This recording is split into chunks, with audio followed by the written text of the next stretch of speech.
surprisingly enough, for anybody that's actually missed any of this crap that I wanted to call music from the online stores like Spotify, Instagram, Amazon Music, whatever, you know, that was meant to happen. I see that now because I didn't have the know-how or the ability to really make good music. And I can kind of understand that why, things didn't go the way I wanted them to. But I'm starting to kind of come into my own a little bit and make some better sounds. Shit.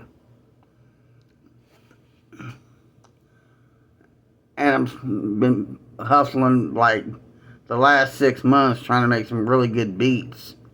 And I've got a few posted, on YouTube, whatever. But in the midst of that, now I got to try to figure out how I'm going to be able to come up with turntables. I just ended up breaking my headphones that I needed for recording. So I've got to buy a new pair. And I may end up having to buy a new mic. Because the condenser mic that I got, it's good for like everyday use. And it's somewhat good for recording. But if I want to get real professional quality, I might have to spend some real money. If I have to be honest though, I gotta be honest with myself. The most discouraging part of the music business, besides, not making any money and being broke as shit, is you always know that your family is going to be your biggest haters. And the key thing in the music business is turn your haters into your fans. And it's like your family's always going to be your biggest haters. Because if they ain't got something big going on in their life, they don't want to see you do it. So what they're going to do is they're trying to discourage you any way that they can. Kind of like in that show Family Guy, there's one episode where they show a little skit where this Asian father comes into his son's room and he says, "You not doctor yet? Talk to me when you're doctor." In other words, like you started making music for the first fucking time in your life, right? And it's like, well, you ain't made no money today? Well, then you never will, so quit doing it. Which for me, in a way, to an extent, that's kind of like fuel to the fire. Because then it just makes me want to do it even more. Like, I'll prove your ass wrong type of shit. Or see who will be laughing, when I do make big money. But it's like,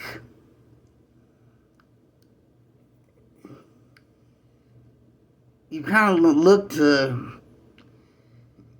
get your family to be some of your critics on some of this stuff because you're not sure of yourself a lot of times when you're doing your music. And you're not ready for the people that's going to be giving you the true, honest facts about the whole thing. Like, hey, your music's fucking garbage. Your family's going to say, well, it's good. It sounds pretty decent. You're going to look for them soft, those let me down easy comments. But it's like, when you can't even get them to listen to one note you strum, or say you take a sample off of a song, and it's one of their favorite songs, and they won't listen to it because you had something to do with the production. They won't take 1 second out of their day to listen to it. And that has you thinking in your head, well, if I can't even get them to listen to it, how am I going to get these people out here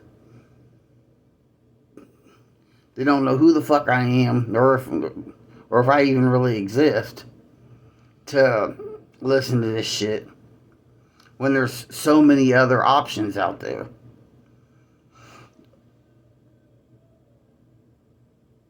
And all the while you spend all this big money on production and promotion and all that shit, and you're still not getting anywhere.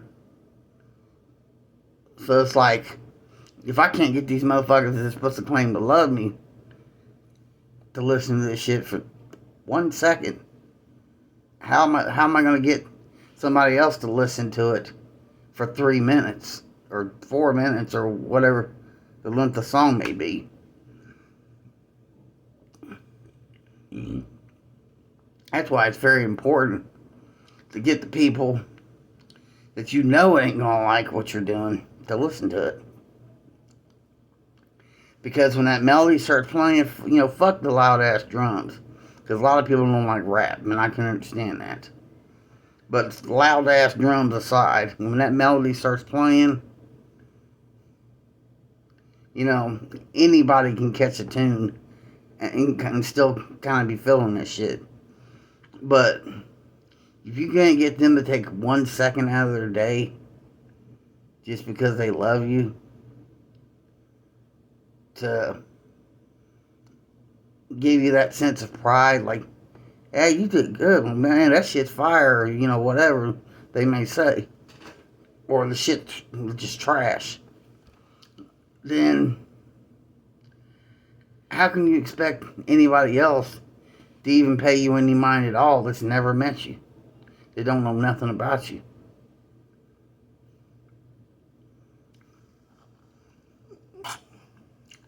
So therefore, it's a little discouraging. Because, there's some that's kind of leaned up on that, I guess I'm starting to get a little better, People are kind of noticing that. But then I've got others that wouldn't give me the time of day, no matter what it was. So, it's like I'm still kind of hanging on a bit. But, on occasion, if you can turn a hater into a fan, that's when you know you got something. Because those are the ones you want to get liking your shit the most, is the haters.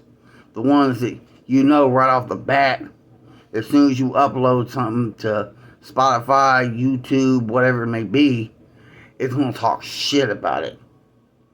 If they even give it a moment in their day to hit that play button. Because you turn them into fans, you're going to turn all these people that might have been occasional fans into super fans, like they refer to on Spotify. You've got like your fans and then your super fans, the people that just the most engaging in your music. So if I know that my haters like my music, okay, there's my fan base right there. That's my actual fans. But then I've also got this other group of people that would have been fans anyway that become the most engaging because they really do like it from the start. So that's what's been always the most important to me. Like, I always try to get feedback. I always try to hit the people up that I know without a shadow of doubt ain't gonna like what I'm doing. I try to hit up the people that would come there liking any type of music but rap. As a matter of fact, I try to hit up the people that hate rap to listen to it. Those would be my biggest contributors right there. to where I know whether I have something or not. Because if I don't get them to listen to it, then I know anybody else that might be a potential fan wouldn't give it the time of day because of all this other, choices that you have on the internet. With all these other choices, they're going to go with what they know. Or like, just like say for instance, when Eminem first come out, all these choices we had. I mean, granted, there was already white rappers before he came out. But it's like he bridged the gap. Because it used to be predominantly a black genre, right? So he kind of bridged the gap a little bit. More so than some of these other white rappers. Because before it was more like, Vanilla Ice and some motherfuckers like that. And I'm not knocking Vanilla Ice, but that was some weak ass 80s rap. Ice, ice, baby. Vanilla Ice, ice, baby. I mean, the flow of it for the time was pretty good. Because that's about where rap was. Because you had Run DMC. You had, who was it? Grandmaster Flash. The World Class Wrecking Crew. NWA. All the motherfuckers. You had them.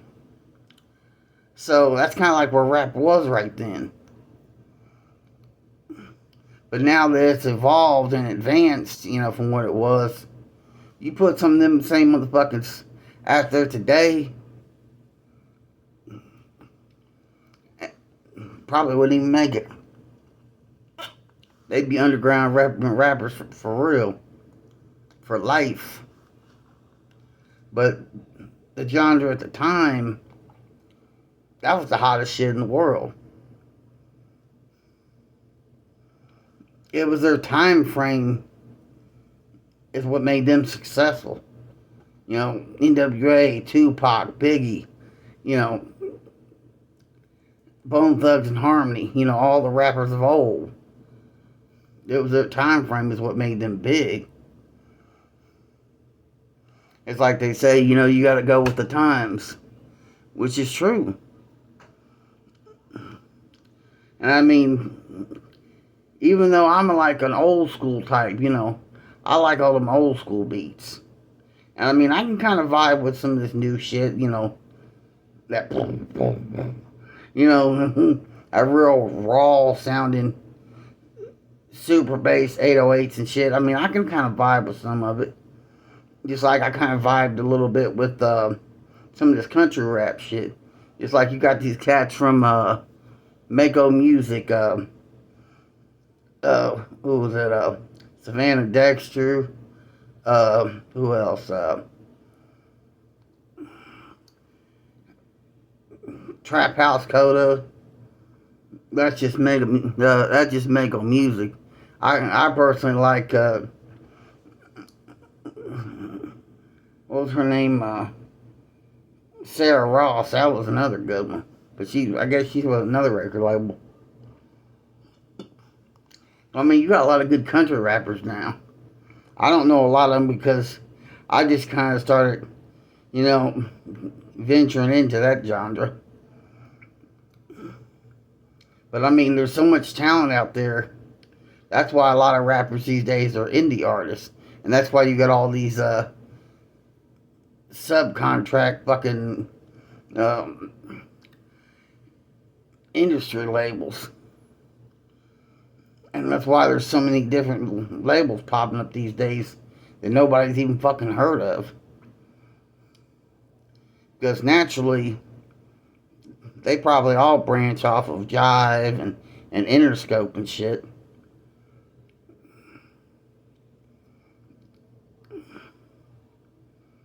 So, they're pretty well connected. Universal Music was probably one of the best ones. That would be one record label I'd love to sign with. But for me, I don't think I've got the talent for any record label to sign my ass. I mean, I did think so at one time, but it's like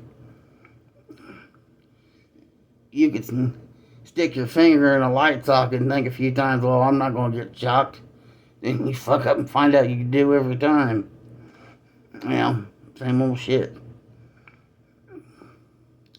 But yeah, like I'm saying, I'm getting ready to start, re-uploading some of my old music. And after I get it cleaned up and remastered and shit, because I'm finally starting to learn how to do some of this shit a little better. It's like each step I take is like a stepping stone. I go from not knowing what the fuck I'm doing when I first started, doing this music thing a couple years ago, as far as trying to get good at it, to now, I'm starting to realize about where I need to be at musically. And it's starting to sound a little better because I'm learning more about panning the stereo and the volume and what have you, and compression and mixing and taking samples and learn how to mix them and compressing and blowing up all this type of shit. I'm learning all that now, and it's like it's more so starting to sound more like music than just noise. Which is this is a lot of the shit that rappers from old they grew up with. See, you talk about somebody being poor. I grew up poor for real, and I didn't even gain access to a computer with internet till I was like 25. So you figure I had a long stretch in there where I probably could have got signed and probably been a millionaire by now. But, shoulda, coulda, woulda now. I mean, I'm 39 fucking years old. I'm in bad health, Just had a heart attack a couple years ago and been recovering from that. But even though I'm less likely to make it as some big hot rock star at my age than somebody is not to die from jumping off a roof, I still try at it because, for some people, it's like they just got to be around the music. It's like that's the only thing that's giving them the will to go on, the will to live. It's just, if I can't do it, I just got to at least be around it type of shit. Like there was this one artist, years ago that I heard about. It's like, matter of fact, my uncle was telling me about that shit the other day. There was this one artist. I'm gonna have to do another video because I'm gonna have to ask him about it. There was this one artist he told me about that before he made it big. I think it was George Strait. It was either George Strait or Alan Jackson. I forget which. That before he made it big, he started out with a job, working as a janitor in a record company because he just had to be around it.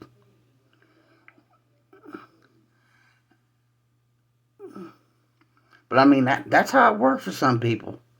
For Eminem, he just happened to be at a show, he's been tossing demo tapes around.